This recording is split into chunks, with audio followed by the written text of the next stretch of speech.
Hello everyone, welcome back to my channel Maa Vandana chemistry classes. Last हमने जो इसका part 4 था उसके अंदर हमने डिस्कशन किया था नॉर्मल, इसका इंट्रोडक्शन लिया था बेसिक कि किस तरीके से ग्रुप 15 एलिमेंट्स की डिफरेंट तरीके की प्रॉपर्टीज़ होती हैं, उनकी इलेक्ट्रॉनिक कॉन्फ़िगरेशन हो गई, उनकी आयनिक रेडियाई हो गई, उनकी इलेक्ट्रॉन नेगेटिविटी हो गई, फिजिकल प्रॉपर्टी, केमिकल प्रॉपर्टी, सब हमने डिस्कस किया था। जिसने भी वो वीडियो नहीं देखी है लिंक डिस्क्रिप्शन बॉक्स में अवेलेबल है, जल्दी से जाइए और देखिए और वीडियो को लाइक करना मत भूलना।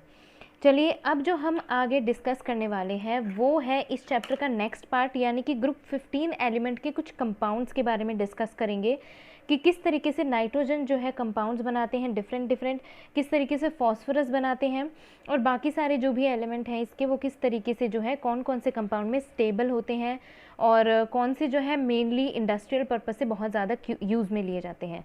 इसमें सबसे पहले हम जो नाइट्रोजन का कंपाउंड डिस्कस करेंगे उसके अंदर हम उसकी प्रॉपर्टीज़ के बारे में भी डिस्कस करेंगे, उसकी प्रिपरेशन के बारे में, उसकी स्ट्रक्चर के बारे में।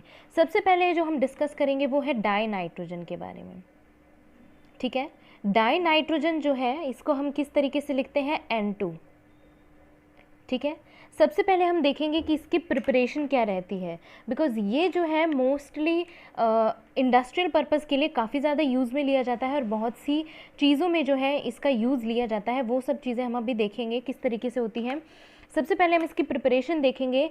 डाई नाइट्रोजन को कमर्शियली प्रिपेयर किया जाता है लिक्विफिकेशन से या फिर फ्रैक्शनल डिस्टिलेशन से किया जाता है, फ्रैक्शनल डिस्टिलेशन ऑफ एयर से। ठीक है, लिक्विड डाई नाइट्रोजन जो है जिसका बॉइलिंग पॉइंट हमें पता है, लिक्विड डाई नाइट्रोजन का जो बॉइलिंग पॉइंट होता है वो होता है 77.2 केल्विन। ठीक है, इसे कैलोरी में करके देखिए, ज़रूर ये करके देखिएगा, मैं पीछे बता चुकी हूँ ये आपको। इसको मैंने स्टेट्स ऑफ मैटर जो है क्लास 11th का चैप्टर चल रहा है उसके अंदर मैंने बताया हुआ है कि किस तरीके से केल्विन को कैलोरी में आप चेंज कर सकते हैं। बहुत इजी प्रोसेस है, उसको आप देखेंगे तब आपको समझ आ जाएगा। तो बॉइलिंग पॉइंट को 77.2 जो है इसको केल्विन को आप कैलोरी के अंदर चेंज करके देखिएगा। ठीक है, तो लिक्विड डाई नाइट्रोजन जो होता है सबसे पहले डिस्टिल आउट किया जाता है लीविंग बिहाइंड लिक्विड ऑक्सीजन, जिसका बॉइलिंग पॉइंट 90 केल्विन होता है। वो भी हमारे लिए ज़रूरी नहीं है। ठीक है, यानी लिक्विड डाई नाइट्रोजन को डिस्टिल किया जाता है, डिस्टिल आउट किया जाता है और जो उसके अंदर लिक्विड ऑक्सीजन है वो वहीं रह जाता है। ठीक है, लेबोरेटरी में जो है डाई नाइट्रोजन को प्रिपेयर किया जाता है aqueous solution of ammonia, ammonium chloride. Aqueous solution जो होता है एमोनियम क्लोराइड का, जो कि होता है NH4Cl। Aqueous solution of ammonium chloride को सोडियम नाइट्रेट हो गया हमारा NaNO2, सोडियम नाइट्रेट के साथ में रिएक्ट करवाया जाता है। ठीक है, सोडियम नाइट्रेट के साथ में जो है इसे रिएक्ट करवाया जाता है, जिसकी रिएक्शन होगी NH4Cl जो कि है हमारा एक्वस फॉर्म के अंदर, प्लस है सोडियम नाइट्रेट जो भी है हमारा एक्वस फॉर्म के अंदर। दोनों को जब रिएक्ट करवाया जाता है तो उससे जो है हमारा प्रोडक्ट बनता है वो है डाई नाइट्रोजन, गैसियस फॉर्म के अंदर होता है, जिसमें लिक्विड जो है एक तरीके से प्रेजेंट होता है, ऑब्वियसली प्रोडक्ट बनेगा। और सोडियम क्लोराइड जो है वो भी जो है एक तरीके से एक्वस फॉर्म के अंदर हमारे पास में अवेलेबल रहता है इस रिएक्शन के अंदर। ठीक है, small amount of NONe nitrogen oxide और HNO3 नाइट्रिक एसिड जो है वो भी फॉर्म होता है इस रिएक्शन के अंदर। बहुत सी इम्प्योरिटीज़ भी फॉर्म होती है, लेकिन उन सब इम्प्योरिटीज़ को क्या किया जाता है, क्लियर कर लिया जाता है और जो है आगे के अदर जो इंडस्ट्रियल प्रोडक्ट्स बनते हैं तो उनके अंदर उनको क्लियर करके काम में ले लिया जाता है। ठीक है, अब देखिए बहुत प्योर नाइट्रोजन को ऑब्टेन किया जा सकता है एक प्रोसेस के थ्रू, और वो है, यहाँ पे मैं लिख देती हूँ, बिल्कुल प्योर डाई नाइट्रोजन अगर चाहिए होती है तो उसको जो है बनाया जा सकता है एक प्रोसेस से। एक बहुत इम्पॉर्टेंट रिएक्शन है इसकी, वो है सोडियम या फिर बैरियम अजाइड। सोडियम या फिर जो है बैरियम अजाइड के साथ बैरियम अजाइड का थर्मल डिकम्पोजिशन किया जाता है। सोडियम या फिर बैरियम अजाइड का जो है BaN3 को थर्मली डिकम्पोज किया जाता है और थर्मली डिकम्पोज करने के बाद में जो है हमें एक प्योर डाई नाइट्रोजन का प्रोडक्ट मिलता है और साथ में बेरियम जो है वो भी उसके अंदर as a side product available रहता है, ठीक है। उसको बेरियम को फिर वही है कि निकाल लिया जाता है प्रोसेस के थ्रू, रिएक्शन के अंदर निकाल लिया जाता है और उसको अदर फर्दर इंडस्ट्रियल प्रोडक्ट्स के अंदर जो है काम में ले लिया जाता है। अब आती है डाई नाइट्रोजन की प्रॉपर्टीज़। प्रिपरेशन हमने देख ली, अब हम देखेंगे इसकी प्रॉपर्टीज़ क्या क्या होती है और किस तरीके का कलर वगैरह सब चीज़ें हम इसके अंदर डिस्कस करेंगे। चलिए, डाई नाइट्रोजन सबसे पहले तो कलरलेस होता है। डाई नाइट्रोजन गैस जो होती है कलरलेस होती है, ऑडरलेस होती है और टेस्टलेस होती है। और सबसे इम्पॉर्टेंट चीज़ ये है कि ये क्या होती है, नॉन टॉक्सिक गैस होती है। मीन्स बहुत ज़्यादा हार्मफुल गैस नहीं होती है, नॉन टॉक्सिक गैस होती है। 2 स्टेबल आइसोटोप्स होते हैं इसके, एक तो 14N और एक होता है 15N, ठीक है। बहुत लो सॉल्युबिलिटी होती है वाटर के अंदर इसकी और बहुत लो फ्रीजिंग और बॉइलिंग पॉइंट होता है, ठीक है। डाई नाइट्रोजन क्या है, इनर्ट रहता है रूम टेम्परेचर पे बिकॉज हाई बॉन्ड एंथैल्पी के कारण। हमें पता है डाई नाइट्रोजन है यानी इनके अंदर क्या होता है, ट्रिपल बॉन्ड प्रेजेंट होती है। मैंने आपको इसकी प्रॉपर्टीज़ के अंदर भी बताया था कि ये जो है नाइट्रोजन जो है ट्रिपल बॉन्ड बना लेता है ईजिली। वो इसके कोई भी एलिमेंट, वो इसके ग्रुप के दूसरे एलिमेंट्स के अंदर प्रॉपर्टी नहीं होती है ट्रिपल बॉन्ड बनाने की, ठीक है, because of its small size, ठीक है। चलिए, अब क्या है, रिएक्टिविटी जो होती है वो इंक्रीज़ होती है जैसे जैसे क्या है टेम्परेचर के अंदर राइज होता रहता है, जैसे जैसे टेम्परेचर बढ़ता रहता है। हायर टेम्परेचर पे ये डायरेक्टली मेटल्स के साथ में कंबाइन कर लेता है और बहुत से आयनिक नाइट्रेट बना लेता है और बहुत से नॉन मेटल्स के साथ भी ये ईजिली रिएक्ट कर जाता है। लेकिन कब करेगा, बहुत ज़्यादा हाई टेम्परेचर पे रिएक्ट करेगा। लो टेम्परेचर होगा तब ये रिएक्ट नहीं करेगा, बहुत ज़्यादा हाई टेम्परेचर यानी हीट जब हम इसे अवेलेबल करवाएंगे तभी रिएक्ट करेगा।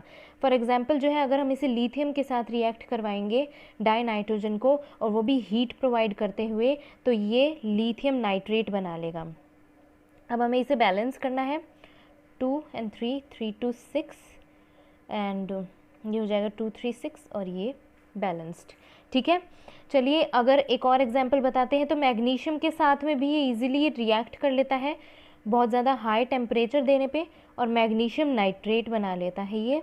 और इसमें भी हम इसे बैलेंस करेंगे तो 3 मैग्नीशियम, ठीक है, ये हो गई बैलेंस। ये है इसकी नॉर्मल प्रॉपर्टीज़, जिसमें ये है कि बहुत ज़्यादा हायर टेम्परेचर अगर प्रोवाइड किया जाता है तो ये मेटल्स के साथ रिएक्ट कर लेता है और साथ ही में कलरलेस है, ऑर्डरलेस है, टेस्टलेस है। और इसमें बहुत सी इस तरीके की भी प्रॉपर्टीज़ हैं कि जो इसके जो क्लासिफिकेशन, इसकी जो ग्रुप के मेंबर हैं उनके अंदर नहीं पाई जाती है। एक बहुत इंपॉर्टेंट इसकी रिएक्शन है कि डाई नाइट्रोजन जो होता है वो कंबाइन करता है डाई ऑक्सीजन के साथ में only at very high temperature. और टेम्परेचर कितना होता है इसका वो मैं आपको बताती हूँ अभी। देखिए, जब भी डाई नाइट्रोजन को डाई ऑक्सीजन के साथ रिएक्ट करवाया जाता है तो उसके अंदर हमेशा ही टेम्परेचर या तो 2000 से 2000 केल्विन, बहुत हाई टेम्परेचर है ये, या तो 2000 केल्विन से अबव लिया जाता है या इतना लिया जाता है। इससे कम टेम्परेचर पे ये रिएक्ट बिल्कुल भी नहीं करती है, ठीक है। और हमें जो है इम्पॉर्टेंट प्रोडक्ट देती है जो कि है नाइट्रिक ऑक्साइड, जो कि गैसियस फॉर्म के अंदर प्रेजेंट होता है। लेकिन है सिर्फ इतना है कि ये बहुत ज़्यादा हाई टेम्परेचर पे ही रिएक्ट करेगा। अब इसके कुछ मेन यूजेस जो है वो सुन लीजिए, बहुत ज़्यादा ज़रूरी नहीं है इसके यूजेस। जो मेन चीज़ थी इसके अंदर वो थी डाई नाइट्रोजन की प्रॉपर्टीज़ और इसकी प्रिपरेशन। यूजेस के अंदर ये है कि मेनली डाई नाइट्रोजन को यूज़ में लिया जाता है अमोनिया को बनाने के लिए, बहुत से इंडस्ट्रियल केमिकल्स बनाने के लिए जिनमें नाइट्रोजन जो है रिक्वायर्ड होता है, ठीक है। इसकी बहुत से इनर्ट एटमॉस्फेयर के अंदर भी बहुत से यूजेस हैं, जैसे आयरन या फिर स्टील इंडस्ट्रीज़ के अंदर। लिक्विड नाइट्रोजन को भी यूज़ में लिया जाता है रेफ्रिजरेंट बनाने के लिए और कुछ बायोलॉजिकल मटेरियल जैसे कि कोई फूड आइटम्स वो हो गए, इन सब चीज़ों के अंदर जो है लिक्विड नाइट्रोजन को भी यूज़ में लिया जाता है। तो ये सब इसके मेन यूजेस हो गए हैं। अब नेक्स्ट जो हम नाइट्रोजन का प्रोडक्ट डिस्कस करेंगे वो है हमारे पास में अमोनिया। सेकंड हमारा जो प्रोडक्ट रहेगा वो है अमोनिया। डाई नाइट्रोजन एक बहुत इंपॉर्टेंट प्रोडक्ट है जो हमने डिस्कस कर लिया है। उससे भी ज़्यादा इंपॉर्टेंट जो है वो है अमोनिया। अमोनिया की प्रिपरेशन, प्रॉपर्टीज़ और कुछ तरीके से प्रॉपर्टीज़ के अंदर उसका स्ट्रक्चर डिस्कशन होगा। स्ट्रक्चर डिस्कशन में बहुत इंपॉर्टेंट क्वेश्चंस आते हैं एग्ज़ाम के अंदर कि अमोनिया की नॉर्मल स्ट्रक्चर पे ही क्वेश्चन डायरेक्ट आ जाता है कि explain the structure of ammonia, because उसके अंदर लोन पेयर और बॉन्ड पेयर का जो है उसका जो बॉन्ड एंगल है, बॉन्ड लेंथ जो है उसके बारे में डिस्कशन काफ़ी इंपॉर्टेंट रहता है। ठीक है, अब देखिए अमोनिया के बारे में डिस्कस करते हैं। अमोनिया जो है स्मॉल क्वांटिटी के अंदर एयर और सॉइल के अंदर प्रेजेंट रहता है, ये हम सभी को पता है। ठीक है, ये जो है नाइट्रोजनस ऑर्गेनिक मैटर होते हैं, जैसे जिस तरीके से यूरिया है। ठीक है, यूरिया को क्या किया जाता है, अदर फॉर्म के अंदर कन्वर्ट किया जाता है और उससे जो है अमोनिया बनाया जाता है, उसे काम में लिया जाता है। ठीक है, हमें ये भी पता है, बायोलॉजी के अंदर आपने पढ़ा होगा, जो एटमॉस्फेरिक नाइट्रोजन होती है उसे डायरेक्ट हम यूज़ में नहीं ले सकते हैं, उसे हमारी यूजेबल फॉर्म के अंदर कन्वर्ट किया जाता है, उसके बाद ही हम उसे काम में ले सकते हैं। ठीक है, बिल्कुल वही कंडीशन है। अमोनिया जो है डिफरेंट फॉर्म्स के अंदर प्रेजेंट होता है, जैसे यूरिया है, यूरिया का फॉर्मूला जो होता है वो होता है NH2CO NH2। ठीक है, इसके अंदर जब वाटर ऐड किया जाता है, वाटर ऐड करने के बाद में कॉम्प्लेक्स बनता है, कंपाउंड बनता है NH42CO3। ठीक है, इसको जब क्या किया जाता है, फिर से ट्रीट किया जाता है, इसको जब थोड़ा बहुत हीट प्रोवाइड किया जाता है, तब हमारे पास में जो प्रोडक्ट बनता है वो बनता है NH3। ये मैंने रिएक्शन 2NH3 बैलेंस करके बताऊंगी। 2NH3 अमोनिया बनता है, इसके अंदर वाटर बनता है और साइड प्रोडक्ट में इसमें जो है कार्बन डाइऑक्साइड की भी फॉर्मेशन होती है। अब हम इसे एक बार बैलेंस कर लेते हैं। H2O हाइड्रोजन 2 to 4 2 है यहाँ, और 4 to 8 11 12 13। ओके, चलिए यहाँ पे जो है आ जाएगा 2 to 4 5 6 7 8 हो गया। और इस तरफ की नाइट्रोजन भी देख लेते हैं एक बार, 2 4 8। ठीक है, ये दोनों इक्वेशंस बैलेंस हो गई। अब यहाँ पे 2 4 8, यहाँ पे हो गए 3 4 5 5, एक मिनट, ये यहाँ पे 2 आएगा, 3 to 6 and 2 8 हो गई इक्वेशन बैलेंस। ठीक है, अब देखिए स्मॉल स्केल पे अमोनिया की जो कह सकते हैं फॉर्मेशन होती है वो अमोनियम सॉल्ट से बनाई जाती है, जो कि डिकम्पोज हो जाते हैं कॉस्टिक सोडा के अंदर या फिर लाइम के अंदर, और उससे इनकी फॉर्मेशन ईजिली हो जाती है। जैसे फॉर एग्जांपल हमने ले लिया अमोनियम क्लोराइड, अमोनियम क्लोराइड के अंदर हमने कैल्शियम हाइड्रोक्साइड डाल दिया है इसके अंदर, उससे हमें मिलेगा अमोनिया। बिल्कुल वही है, इसके अंदर वाटर भी जो है साइड प्रोडक्ट बनेगा और कैल्शियम क्लोराइड भी इसके अंदर जो है एज अ साइड प्रोडक्ट बनेगा। ठीक है, अभी इस रिएक्शन को भी हम एक बार बैलेंस कर लेते हैं। 4 2 एंड यहाँ पे है 3 to 6। ओके, यहाँ पे आ जाएगा 2 4 8 8 हो गया, 10 एंड देन यहाँ पे 3 to 6 7 8। Okay, it's balance now. 2 4 8 8 हो गया यहाँ पे, और 2 3 6 और 2 8 हो गया है। ठीक है, ये अब इक्वेशन बैलेंस हो गई है। बिल्कुल इसी तरीके से लार्ज स्केल पे अगर हमें अमोनिया बनाना होता है तो ऑब्वियसली मुझे नहीं लगता इस रिएक्शन के बारे में किसी को पता नहीं होगा। मैं आपको रिएक्शन जैसे ही लिखूँगी उसी रिएक्शन से आपको पता चल जाएगा कि ये रिएक्शन कौन सी है। बहुत ज़्यादा यूज़ में ली जाती है रिएक्शन, ये रिएक्शन लार्ज स्केल पे अमोनिया की फॉर्मेशन के लिए यूज़ की जाती है। और इस रिएक्शन का नाम क्या है, इस प्रोसेस का नाम है हैबर्स प्रोसेस। बिल्कुल इस प्रोसेस के थ्रू, हैबर्स प्रोसेस के थ्रू लार्ज अमाउंट पे, लार्ज स्केल पे इंडस्ट्रीज़ वगैरह के अंदर जो है अमोनिया की प्रिपरेशन करवाई जाती है। अब हम डिस्कस करेंगे कि अमोनिया की कुछ प्रॉपर्टीज़ क्या होती हैं जो कि इसका बहुत इम्पॉर्टेंट पार्ट है। प्रॉपर्टीज़ जो है सबसे ज़्यादा इम्पॉर्टेंट है अमोनिया की, और इस चैप्टर में भी सबसे ज़्यादा इम्पॉर्टेंट इसकी प्रॉपर्टीज़ हैं। अमोनिया एक तरीके की कलरलेस गैस होती है और जिसकी पंजेंट ऑर्डर होती है। पंजेंट ऑर्डर का मतलब है इतनी ज़्यादा तीखी स्मेल होती है कि अगर आप बहुत बड़े रूम के अंदर किसी कॉर्नर के अंदर भी अमोनिया का अगर बीकर या फिर यूँ कहें कि अमोनिया का यूज़ अगर आप कर रहे होंगे तो वो लगभग 1 सेकंड के अंदर अंदर जो है पूरे रूम के अंदर उसकी स्मेल जो है स्प्रेड हो जाएगी। और आपको जो है इतनी ज़्यादा, जो पर्सन उस बीकर को या फिर उस बॉक्स को कह सकते हैं, उस कंटेनर को खोलेगा जिसके अंदर अमोनिया प्रेजेंट होगी, तो उनकी आंखें जलने लग जाएंगी और वाटरी आइज़ हो जाएंगी। बिल्कुल इस तरीके की जो होती है प्रेजेंट होती है ऑर्डर, उसके अंदर बहुत ज़्यादा पंजेंट ऑर्डर होती है। और एटलीस्ट हम यूँ कह सकते हैं कि जिसको बहुत ज़्यादा कफ एंड कोल्ड होता है उसको भी इजीली जो है उसकी स्मेल आ जाती है, थोड़ा सा भी अगर कंटेनर उसका ओपन हो तो। ठीक है, इसका फ्रीजिंग और बॉइलिंग पॉइंट जो है वो हम देख लेते हैं। इसका फ्रीजिंग पॉइंट जो है, फ्रीजिंग पॉइंट है इसका 198.4, ये आपकी बुक में अवेलेबल है, आपको टेंशन लेने की कोई भी ज़रूरत नहीं है। और जो इसका बॉइलिंग पॉइंट है बॉइलिंग पॉइंट है 239.7 और 6 के अप्रॉक्स रहता है केल्विन, ठीक है। सॉलिड और लिक्विड स्टेट में जो है हाइड्रोजन बॉन्ड के अंदर प्रेजेंट होता है as in case of water, और जो अदर हायर मेल्टिंग पॉइंट्स होते हैं उसके अंदर उसके अकॉर्डिंग टेम्परेचर के अकॉर्डिंग बॉन्डिंग प्रेजेंट रहती है इसमें, ठीक है। जो अमोनिया के मॉलिक्यूल होते हैं वो एक तरीके से स्ट्रक्चरली अगर हम इसको डिफाइन कर रहे हैं तो वो ट्राइगोनल पिरामिडल होता है, और जो है नाइट्रोजन एटम जो होता है उसके सराउंडिंग्स में हाइड्रोजन प्रेजेंट होते हैं। वो मैं आपको अभी एक्सप्लेन करती हूँ कि इसका स्ट्रक्चर किस तरीके का होता है। ये देखिए, ये है नाइट्रोजन, थोड़ा सा नीचे, ये है नाइट्रोजन, ठीक है। यहाँ पे ये हो गए हाइड्रोजन तीनों, ठीक है। और इस पे एक तरीके का लोन पेयर, एक तरीके का नहीं, एक लोन पेयर जो है इसके ऊपर प्रेजेंट होता है, ठीक है। बॉन्ड एंगल जो इनके बीच में होता है वो होता है 107.8 डिग्री, ठीक है। और जो इनके नाइट्रोजन और हाइड्रोजन के बीच की जो बॉन्ड लेंथ होती है वो 101.7 pm। अब एक चीज़ आपको बता देती हूँ, सॉरी विजिबल नहीं था, एक चीज़ आपको बता देती हूँ, इसमें NH3 के अंदर जो ये लोन पेयर है ये बहुत ज़्यादा इंपॉर्टेंट रोल प्ले करता है इसके स्ट्रक्चर को डिफाइन करने के लिए। इसका स्ट्रक्चर जो है मैंने आपको बता दिया, ट्राइगोनल पिरामिडल है, ठीक है। और एक और चीज़ इम्पॉर्टेंट है वो है इसका बॉन्ड एंगल। ये जो बॉन्ड एंगल है जो HN और H के बीच का जो बॉन्ड एंगल है ये बहुत ज़्यादा इंपॉर्टेंट है। ये बहुत से कॉम्पिटिटिव एग्जाम्स में भी पूछा जाता है, बिकॉज ये बॉन्ड एंगल जो बनता है ये लोन पेयर की अपीयरेंस की वजह से ही बनता है, ठीक है। इस वजह से जो है इसमें ये बहुत इंपॉर्टेंट है। अब नेक्स्ट हमने इसका स्ट्रक्चर डिस्कस कर लिया है। इसमें हमें पता है कि इसके अंदर 3 जो है बॉन्ड पेयर प्रेजेंट होते हैं, 1 2 3, और एक जो है इसके अंदर लोन पेयर प्रेजेंट होता है, लोन पेयर ऑफ इलेक्ट्रॉन जो है इसके अंदर प्रेजेंट होता है। अमोनिया गैस जो है वो हाईली सॉल्युबल होती है वाटर के अंदर। इसका जो एक्वस सॉल्यूशन होता है वो बहुत ज़्यादा वीकली बेसिक होता है, बिकॉज इसके अंदर OH- आयन की फॉर्मेशन हो जाती है।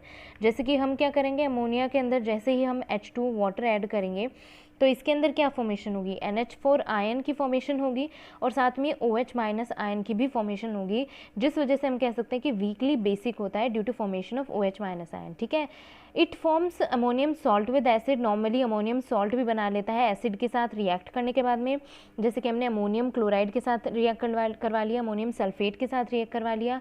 और एज अ वीक बेस जो है ये प्रेसिपिटेट फॉर्म करता है हाइड्रोक्साइड्स के साथ, जो कि हाइड्रोक्साइड और हाइड्रोक्साइड भी कौन से हाइड्रोक्साइड, मेटल हाइड्रोक्साइड्स के साथ में, और जो है एक तरीके का सॉल्ट सॉल्यूशन बना लेता है, ठीक है। फॉर एग्जांपल अगर हम देखते हैं कि अगर हम इसका जो रिएक्शन है FeCl3 के साथ फेरिक क्लोराइड के साथ अगर हम करवा रहे हैं और हमने अमोनियम हाइड्रोक्साइड लिया है तो एक तरीके का PPT बनेगा। बिकॉज PPT क्यों बनेगा, बिकॉज ये क्या है, एक हाइड्रोक्साइड के साथ रिएक्शन कर रहा है, ठीक है।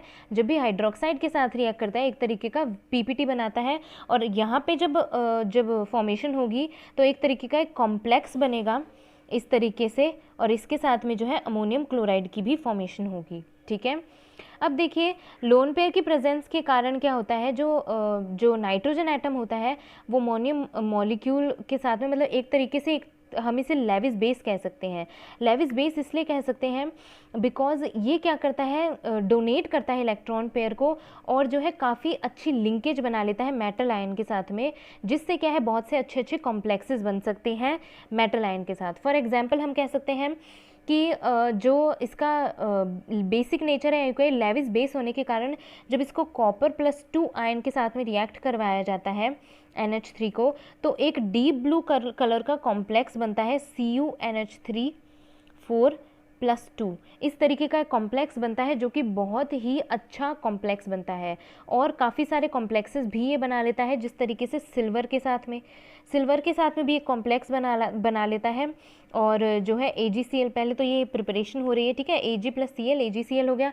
अब जो है AgCl के साथ में जैसे ही हम NH3 को जो है रिएक्ट करवाएंगे तो इसमें भी एक तरीके का एक कलरलेस कॉम्प्लेक्स बनेगा AgNH3 का और Cl का। ये कॉम्प्लेक्सेस जो है आपके कोऑर्डिनेशन कंपाउंड चैप्टर जब आएगा उसके अंदर आप इजीली समझ सकते हैं इनकी नेमिंग क्या होगी, ठीक है। यानी हम कह सकते हैं लोन पेयर की प्रेजेंस होने के कारण ये जो है अमोनिया NH3 का जो मॉलिक्यूल है लेविस बेस कहलाता है। लेविस बेस कौन से कंपाउंड होते हैं, कौन सी जो है मॉलिक्यूल्स लेविस बेस होते हैं, जो अपने इलेक्ट्रॉन पेयर इजीली डोनेट कर देते हों किसको, कोई भी मेटल आयन के साथ जिसके साथ वो रिएक्शन कर रहे हों, ठीक है, उनको अपने डोनेट कर देंगे लोन पेयर, और जो है उसके बाद में ये क्या करेंगे, फॉर्मेशन कर लेंगे कॉम्प्लेक्स आयन की। अब हम देखेंगे कि अमोनिया की यूजेस क्या होते हैं। अमोनिया की यूजेस भी बिल्कुल इसी तरीके से हैं। नाइट्रोजनस फर्टिलाइजर्स बनाए जाते हैं, जो खाद वगैरह बनती है उसके अंदर यूज़ किया जाता है। कुछ इनऑर्गेनिक नाइट्रोजनस कंपाउंड्स भी बनाए जाते हैं।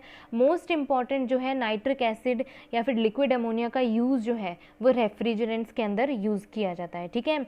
मेन आपका जो इसके अंदर क्वेश्चन बनता है कि वाई डज NH3 जो है, why does NH3 act as a Lewis base, Lewis base की तरह क्यों एक्ट करता है, क्योंकि उसके पास में एक lone pair of electron present होता है जो कि वो इजीली डोनेट कर सकता है, इस वजह से लेविस बेस जो है कहलाता है।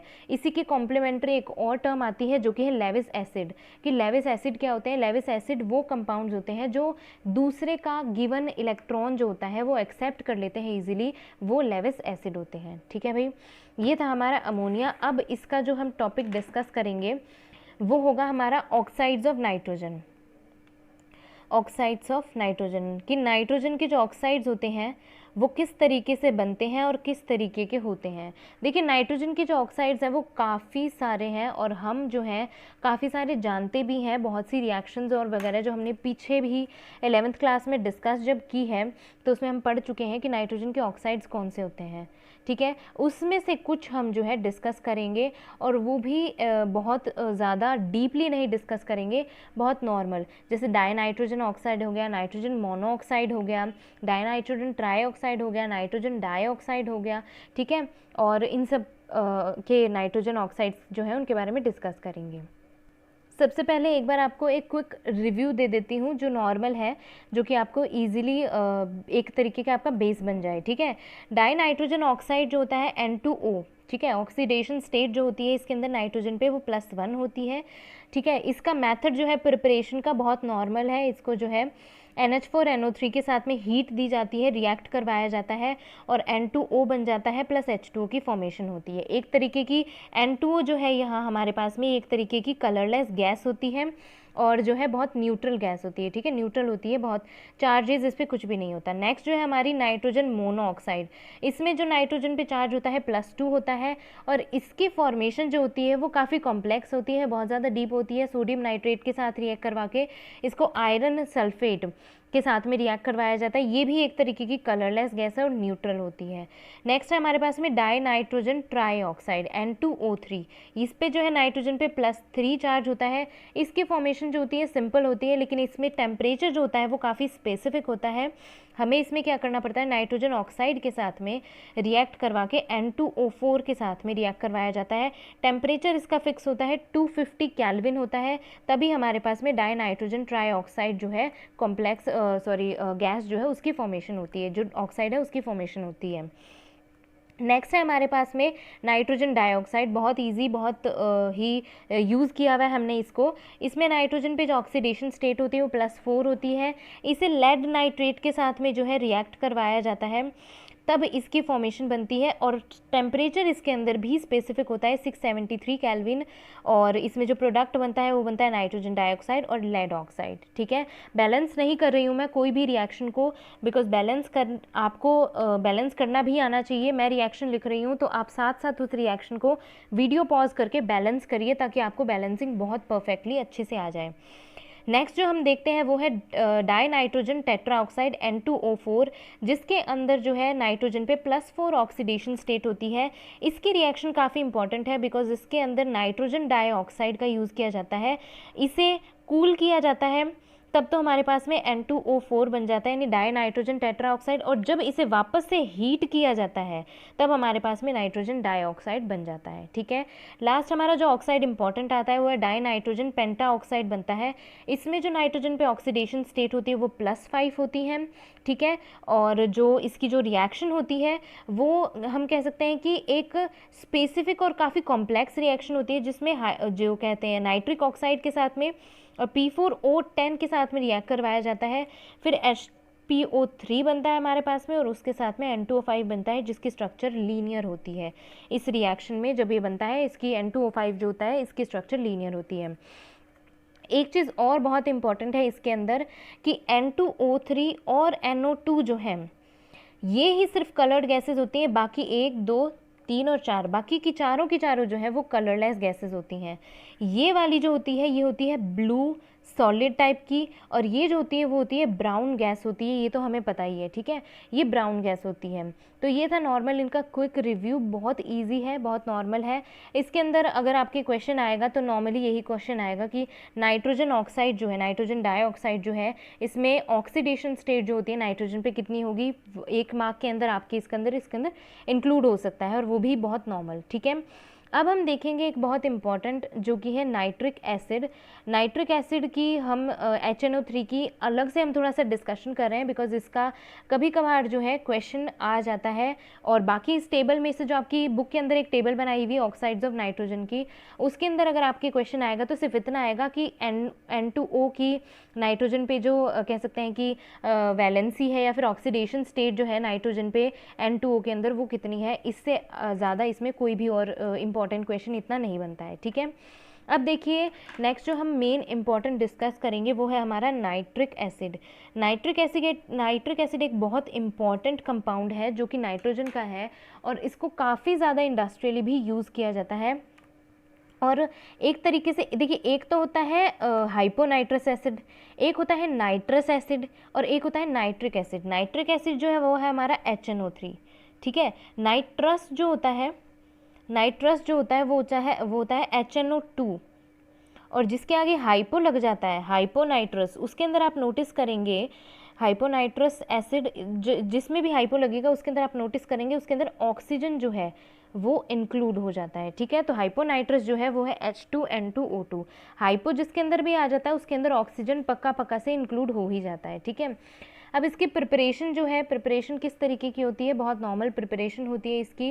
लेबोरेटरी में इसको प्रिपेयर किया जाता है, पोटेशियम नाइट्रेट को हीट किया जाता है या फिर सोडियम नाइट्रेट को हीट किया जाता है एक फिक्स टेम्परेचर पे, और उससे इसकी फॉर्मेशन हो जाती है। नॉर्मली हम नाइट्रिक ऑक्साइड के साथ में ऑक्सीजन को भी कंबाइन करके नाइट्रोजन डाइऑक्साइड बनाते हैं, और नाइट्रोजन डाइऑक्साइड में वाटर ऐड करके हम इजीली नाइट्रिक एसिड की फॉर्मेशन करवा सकते हैं। बहुत इंपॉर्टेंट इसकी प्रिपरेशन नहीं है। मेन जो इम्पॉर्टेंट इसमें आती है वो है इसकी स्ट्रक्चर, ठीक है। इसकी स्ट्रक्चर कुछ इस तरीके से बनती है, और इसकी स्ट्रक्चर को प्लेनर स्ट्रक्चर ही कहा जाता है मोस्टली। कोई स्पेसिफिक कह सकते हैं कि जैसे हमने अमोनिया में देखा था कि उसका ट्रायगोनल प्लेनर स्ट्रक्चर था, वैसे कोई स्पेसिफिक इसमें स्ट्रक्चर का नेम नहीं है, प्लेनर स्ट्रक्चर इसको कहा जाता है। कलरलेस लिक्विड होता है ये, और साथ ही साथ में क्या होता है कि गैसियस फॉर्म में जब ये एग्जिस्ट करता है तो प्लेनर फॉर्म के अंदर ही इसको कहा जाता है, ठीक है। मोस्टली ये क्या है, डिज़ोल्व नहीं होता है कोई भी मेटल के अंदर, बिकॉज क्या होता है बहुत ज़्यादा एक पैसिव फिल्म की फॉर्मेशन हो जाती है ऑक्साइड की सरफेस पे। फॉर एग्जांपल अगर हम जो है नाइट्रिक एसिड के अंदर डाल देते हैं कोई भी मेटल, जैसे कि एल्यूमिनियम डाल दिया हमने, तो एल्यूमिनियम जैसे ही हम डालेंगे तो उसके कारण क्या होगा कि एक ऑक्साइड की फॉर्मेशन, एक ऑक्साइड की फिल्म की फॉर्मेशन हो जाएगी, यानी बहुत पतली सी लेयर की उस लिक्विड के ऊपर फॉर्मेशन हो जाती है, और वो बिल्कुल इसके अंदर मिक्स नहीं होता, ठीक है। और हम कह सकते हैं कि नॉन मेटल के साथ में ये कुछ जो है रिएक्ट करता है, पर बहुत ज़्यादा मैसिव रिएक्शन नहीं होती है, लाइट रिएक्शन होती है, बहुत ज़्यादा प्रॉपर इस तरीके की रिएक्शन नहीं होती है, ठीक है। अब इसके हम यूजेस देख लेते हैं। नाइट्रिक एसिड को जो है मैन्युफैक्चर किया जाता है अमोनियम नाइट्रेट के लिए, जो कि फर्टिलाइज़र बनाने के लिए काम में लिया जाता है, ठीक है। इसको जो है नाइट्रोग्लिसरीन्स वगैरह बनाने के लिए, ट्राई नाइट्रोटुलीन वगैरह बनाने के लिए बहुत ज़्यादा यूज़ किया जाता है। मेजर जो है यूज़ किया जाता है पिकलिंग ऑफ स्टेनलेस स्टील के अंदर यूज़ किया जाता है, और एज अ ऑक्सीडाइज़र यूज़ किया जाता है रॉकेट फ्यूल्स के अंदर, ठीक है। ये थी इसकी नॉर्मल यूजेस, और आज जो हमने डिस्कस कर लिया ये इतना ही टॉपिक आज हम डिस्कस करेंगे। बहुत ज़्यादा हो जाता है तब फिर आप लोग जो है बिल्कुल अच्छे से नहीं डिस्कस कर पाते हैं, ना ही आप अच्छे से पढ़ पाते हैं कंप्लीट टॉपिक को। तो आज के लिए बस इतना ही है। हमने क्या डिस्कस किया है, नाइट्रोजन के जो कंपाउंड्स हैं उन सब के बारे में हमने डिस्कशन किया है। नॉर्मली नाइट्रोजन के ऑक्साइड जो उनके बारे में डिस्कस किया है हमने, नाइट्रिक एसिड के बारे में डिस्कस किया, अमोनिया के बारे में डिस्कस किया और डाइनाइट्रोजन के बारे में डिस्कस किया, जो कि एक बहुत इंपॉर्टेंट टॉपिक हमने आज डिस्कस किया है। और कल जो हम डिस्कस करेंगे वो हम डिस्कस करेंगे फॉस्फोरस के बारे में। फॉस्फोरस से रिलेटेड बहुत सारे क्वेश्चंस आते हैं जो भी स्कूलिंग वाले स्टूडेंट्स हैं। नेक्स्ट वीडियो को बिल्कुल भी मिस मत करिएगा, जब भी वीडियो आए नोटिफिकेशन बटन जो है वो अपना प्रेस करके रखिएगा, जिससे आपको पता रहे कि कब वीडियो आई है, बिकॉज उसमें रेड फॉस्फोरस वाइट फॉस्फोरस से रिलेटेड बहुत इंपॉर्टेंट क्वेश्चन आते हैं स्कूलिंग और जो भी कॉम्पिटिटिव एग्जाम की प्रिपरेशन कर रहे हैं उन सब के लिए, बिकॉज उसमें स्ट्रक्चर काफ़ी ज़्यादा इंपॉर्टेंट रहती है। ठीक है, ये थी हमारी आज की वीडियो। अगर वीडियो पसंद आई है तो प्लीज़ वीडियो को लाइक करिए, शेयर करिए और मुझे कमेंट सेक्शन में कमेंट करके ज़रूर बताइएगा कि कौन सा पार्ट आपको सबसे सही समझ आया है और कौन सा नहीं आया है। मिलते हैं नेक्स्ट वीडियो के अंदर। Till then take care, bye bye.